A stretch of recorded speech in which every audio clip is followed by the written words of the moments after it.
3, 2, 1. Boosters in ignition. And liftoff. We rise together back to the moon and beyond.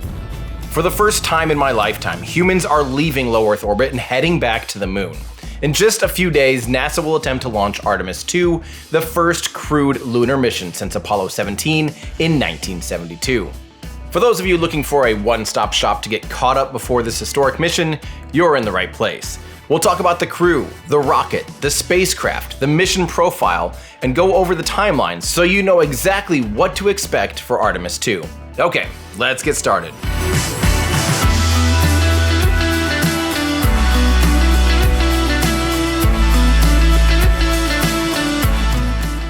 Now before we begin, I wanted to invite you to watch this historic launch live with us in 4K. Oh, they lit the booster! I hope you can join us on launch day. Quick side note, all the music in this video comes from my new album, Direct to Orbit, which you can find by searching Everyday Astronaut wherever you stream music, like Spotify or Apple Music, so give it a listen to hype yourself up for this amazing mission.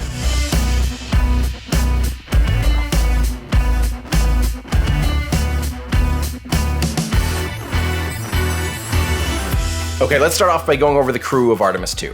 Commander Reed Wiseman is a NASA astronaut and a 27-year Navy veteran and pilot.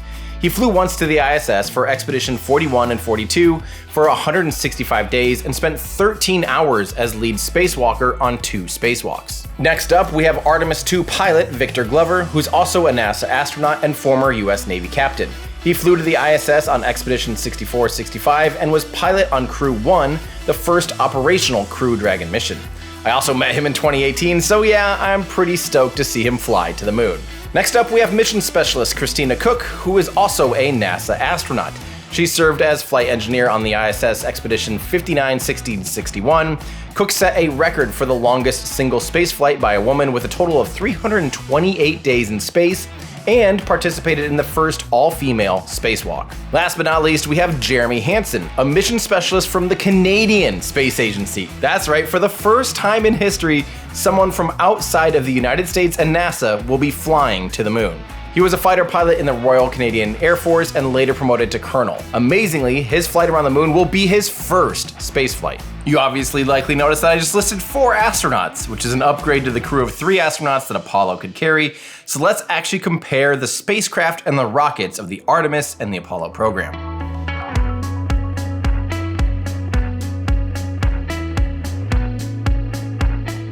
The spacecraft for the Artemis II mission is the Orion spacecraft. Orion is wider at 5 meters wide versus Apollo's 3.9 meters wide, and has about 9 cubic meters of volume versus about 6 cubic meters for Apollo. So it's roomier, like we mentioned, it can carry 4 astronauts, and it even has a toilet.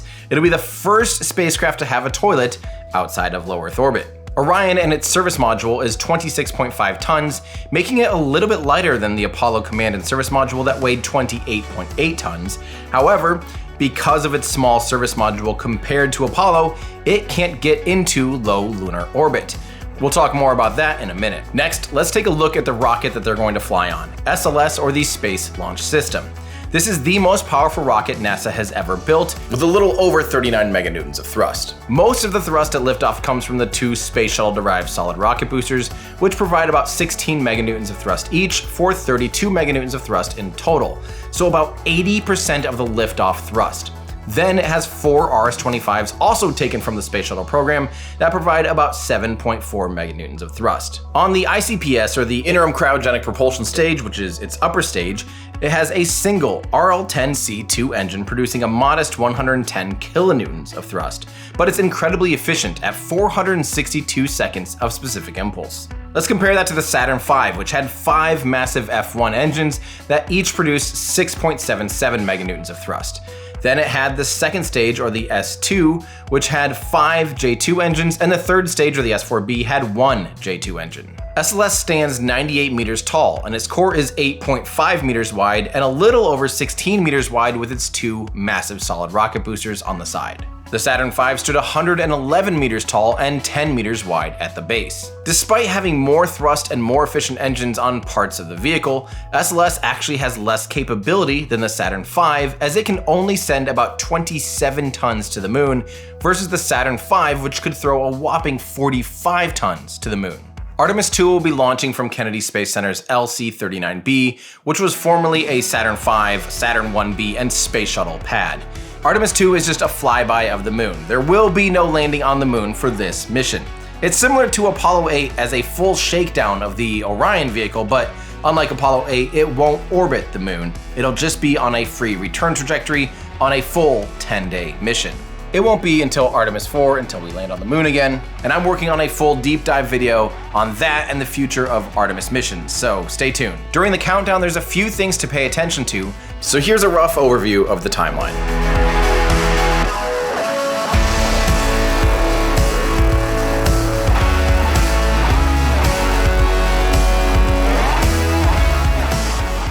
The rocket will begin prop load at L-9 hours and 25 minutes. Obviously, that's much earlier than other rockets that do a load and go approach, like the Falcon 9.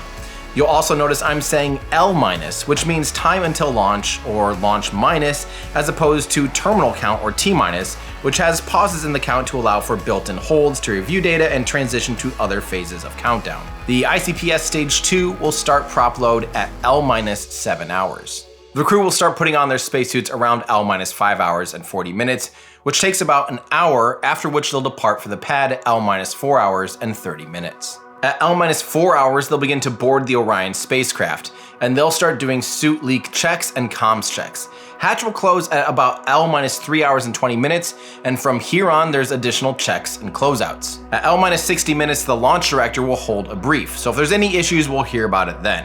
And at L-45 minutes, the closeout crew will leave the launch pad and get out of the exclusion zone. At L-40 minutes, you'll see the countdown timer hold at T-10 minutes. Now remember, there's a difference between the time until launch, or L-, and the countdown clock, the terminal count, in T-, which is confusing, but don't panic when you see the clock stop at T-10 minutes.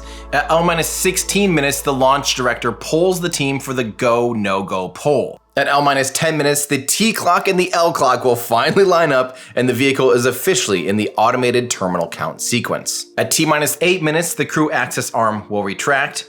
Orion goes on internal power at T-6 minutes and other systems follow shortly after. At T-33 seconds is the real nail biter. That's the go for the automated launch sequencer. T-2 seconds. Go for ALS. And we are go for ALS. If you get to that point in the countdown, it's on, but if there were any problems before this, the clock will likely go back to a T-10 minute hold. If a problem arises within that T-33 seconds, expect a full scrub for the day with no further reset as stated in the launch rules. The next thing to look out for is the ignition of the hydrogen burn-off igniters, or the sparkler things, at T-12 seconds, which burn off any hydrogen that is expelled during the startup process of the RS-25s. At T-6.363 seconds, ignition starts on the 4 RS-25 engines, and they'll ramp up to full power over the next few seconds until the moment of truth. Right at T0, the two massive solid rocket boosters ignite and lift off. 1, lift off.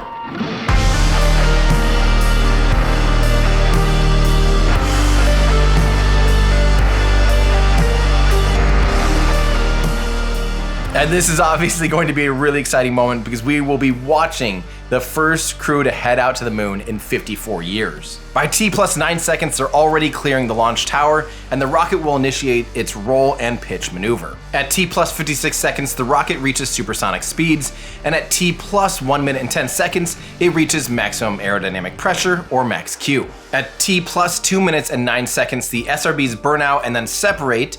Then at T+3 minutes and 18 seconds, the launch escape tower will be jettisoned. The crew will ride the giant core stage all the way up until 8 minutes and 3 seconds, which puts them on a highly elliptical trajectory, which is nearly orbital. Then the stage separates and they coast up until T+49 minutes and 49 seconds, when they'll fire up the second stage for the first time for only a few seconds to officially put them into a 2,222 kilometer by 185 kilometer elliptical orbit. Then they basically fall back down to Earth and will perform the major apogee raise burn at T+1 hour and 47 minutes. That would usually be a translunar injection burn at perigee, but for Artemis II, they'll just raise their orbit to be 70,000 km at apogee and 0 km at perigee. This allows for the disposal of the upper stage, and it also means if there's an issue with Orion's service module, they'll be returning back to Earth for re-entry on the next orbit. And here they'll also do a close proximity maneuvering checkout between Orion and the ICPS. Then it takes all the way until T plus 13 hours and 44 minutes for Orion to coast up to that 70,000 km apogee, and there it'll do another perigee raise burn. Then it falls back down to perigee, which takes a while from that altitude. So at T plus 1 day and 1 hour and 37 minutes, Orion will perform its own TLI, or translunar injection, with the service module. Keep in mind when we say T plus 1 day, it's actually day 2 of the mission, since T plus 1 day includes the first 24 hours. At this point, their orbit is now officially raised to do a flyby of the moon.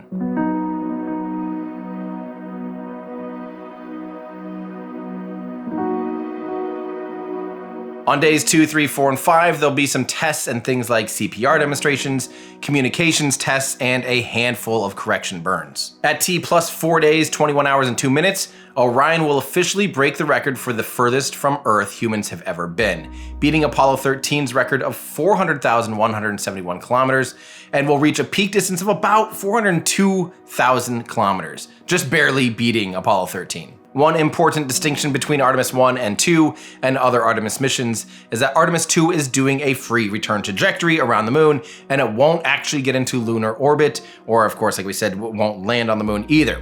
So after this point, the crew is basically falling back to Earth. At T plus 5 days, 1 hour and 23 minutes, it'll be the closest approach to the moon at about 7,400 kilometers above the lunar surface. On the way back on T plus 6, 7, 8 days, there's a handful of correction burns, there's radiation shielding demonstration, and a manual piloting demonstration. At T plus 9 days, 1 hour and 13 minutes, the crew module and service module will separate, exposing the heat shield of Orion prior to re-entry into Earth's atmosphere. At T plus 9 days, 1 hour and 33 minutes, Orion officially begins its entry interface as it begins to re-enter Earth's atmosphere. From here on out, we'll use altitudes as milestones. At about 11 kilometers, the forward cover will deploy in preparations for the parachutes deploying. At about 8 kilometers, the drogue chutes will deploy, and at about 3 kilometers, the main chutes will deploy. And finally, at about T plus 9 days, 1 hour and 46 minutes, Orion and the crew of Artemis II will splash down and be recovered within 2 hours. Welcome home. So that will complete their 10-day mission around the moon. This will be the furthest that humans have ever traveled from Earth, a mission full of many exciting firsts, and it opens up a new era in 21st century exploration. So that's pretty much everything you need to know about Artemis II. Again, be sure and join us live on launch day, and we'll get into even more details on some of the stuff if you're interested. And I'm also still working on a mega deep dive on the Artemis program as a whole, and trying to figure out if there's any shortcuts or commercial rockets or fast-track lunar lander options that could ensure the US lands on the moon again before 2030. Huge thanks to our Patreon supporters, especially our mission directors, who you can see here on screen. If you want to support the work we do, head on over to patreon.com/everydayastronaut or become a YouTube member or an X subscriber. And just in time for this historic mission, we have some new merch in our shop, including our new Orange to the Core pocket shirt and mug. That's a nod to the isocyanates that give SLS's core its distinct orange color. We also have some new Translunar Coast and Artemis X Core camo hats, and even this new Translunar Coast shirt featuring the Artemis crew. Pre-orders start now for this exclusive run at everydayastronaut.com/shop. Thanks everybody, that's gonna do it for me. I'm Tim Dodd, the Everyday Astronaut, bringing space down to Earth for everyday people.